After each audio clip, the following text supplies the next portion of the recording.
President Bongbong Marcos says the warrant of arrest against controversial contractor Sarah Discaya is expected to be issued within the week. In a video statement released on Tuesday, December 9, Marcos vows that the government will continue its efforts to hold accountable those involved in flood control anomalies. Inaasahan na rin nating lalabas ang warrant of arrest na ni Sarah Discaya itong linggong ito at hindi na rin magtatagal ang pag-aresto sa kanya. Magpapatuloy ang investigasyon, magpapatuloy ang pagpapanagot at titiyakin ng pamahalaan na ang pera ng bayan ay maibabalik sa taong bayan.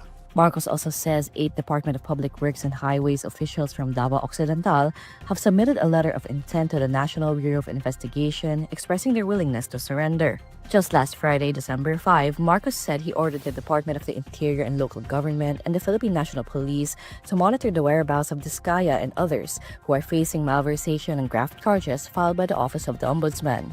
These cases stem from the 96.5 million peso flood control project in Jose Abad Santos, Davao Occidental. The project was declared completed and fully paid for since 2022, despite having only begun construction 3 weeks before an inspection visit on September 25, 2025. The PNP said it had already mobilized intelligence units and tracker teams to locate the Discaya matriarch and others implicated in the alleged ghost flood control project. Meanwhile, Sarah Discaya's husband, Curly, remains in Senate detention after senators cited him for contempt for allegedly lying and providing inconsistent statements during a hearing on the flood control scandal. President Bongbong Marcos says the Court of Appeals has issued a freeze order on the assets of firms and 2 House lawmakers allegedly linked to anomalous flood control projects in La Union. In a video statement released on Tuesday, December 9, Marcos says the freeze order covers bank accounts, properties, and air assets of Silverwolves Construction Corporation and Skyyard Aviation Corporation. It also covers the personal assets of Benguet Representative Eric Yap and AXIS Party List Representative Edvic Yap. He also discloses that more than 16 billion pesos entered Silverwolves transactions from 2022 to 2025, mostly related to Department of Public Works and Highways flood control projects. Sakop ng freeze order ang mga account at ari-arian ng Silverwolves Construction Corporation at Skyyard Aviation Corporation, pati na rin ang mga personal account at asset ng mga individual na nasangkot sa investigasyon. Kabilang ay si Congressman Eric Yap at Edvic Yap. May mahigit 16 billion na ang pumasok sa mga transaksyon ng Silverwolves mula 2022 hanggang 2025. Nakaramihan ay may kaugnayan sa mga flood control project ng DPWH. According to Marcos, a total of 280 bank accounts, 22 insurance policies, 3 security accounts, and 8 air assets were frozen. He explains that the move prevents the selling of assets and ensures the recovery of any public funds allegedly misused. Kabuuang 280 bank account ang na-freeze, 22 insurance policy, 3 securities account, at 8 sasakyang panghimpapawid, kabilang ang mga eroplano at helicopter na konektado sa Skyyard Aviation. Kailangan natin ang mga freeze order na ito para hindi maibenta ang mga ari-arian at para maibalik natin sa ating mga kababayan ang bawat pisong pinaghihinalaang ninakaw.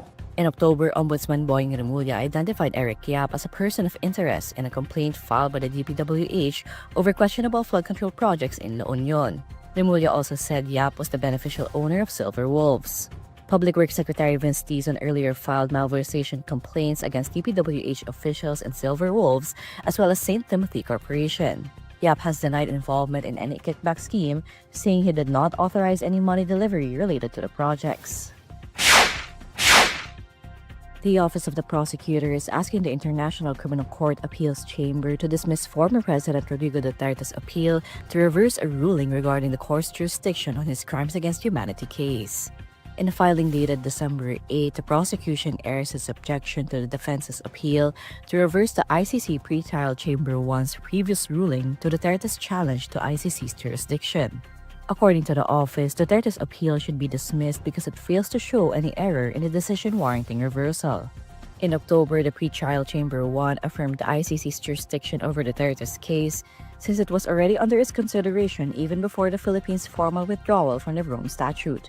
However, Duterte's camp filed an appeal and raised 4 grounds of appeal, saying that there exists no legal basis for the continuation of ICC proceedings against Duterte. Now, the Office of the Prosecutor is asking the ICC Appeals Chamber to reject the defense's appeal. The prosecution argues that each of the 4 grounds of appeal raised by Duterte's legal team is incorrect. The prosecution says the court's jurisdiction should be upheld and that the proceedings in Duterte's case should continue. In a separate filing also dated December 8, the Office of Public Counsel for Victims airs the same view as the Office of the Prosecutor, opposing each ground of appeal as well as relief sought by Duterte in its entirety. The Counsel for Victims maintains that the ICC Pretrial Chamber 1 properly interpreted Article 127 of the statute pursuant to articles of the Vienna Convention on the Law of Treaties. Duterte is facing 3 counts of murder as crimes against humanity over 49 killings during his administration's anti-drug campaign. He is currently detained by the ICC in The Hague, Netherlands, though his camp has argued that he was unfit to stand trial.